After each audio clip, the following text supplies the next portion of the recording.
like my physics lab, I take pictures of the notes on the board. So that way when I go home, I take the pictures and I put them on my computer, and it really helps with labs and everything. And a lot of times I'll record like demonstrations of labs. So when my professor's doing the experiment, when I have to do it for my group, I play it back so we know what he was doing. So it's kind of good to have that recordings on my phone. But in the same sense, like everything I need is also on my phone. So a lot of times I'll put it down and be like, oh, it's my phone, and not know where it is. And I kind of take it for granted. There's a lot of information on this that it's always with me. So if anything were to happen to it, I would lose a lot of notes and contacts and pictures. My phone is probably the most important thing in my everyday life. I use it for everything. I use it socially, I use it with work, and I use it personally as well.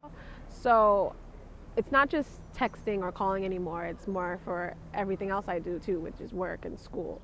So I use it for basically everything. Well, I'm a social network junkie, so I mostly use my phone for Facebook, Twitter, Instagram, things like that. It might have something to do with my addiction to things current. I usually refresh my news feeds every hour. So professionally, I think I use it throughout the whole process.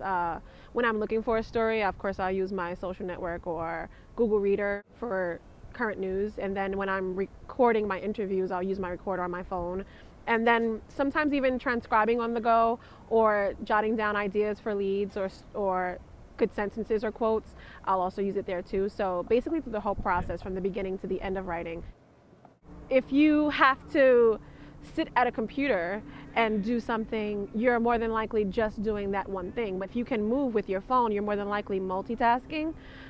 So in a sense, if you can do more at once easier, that's why the phone is actually better.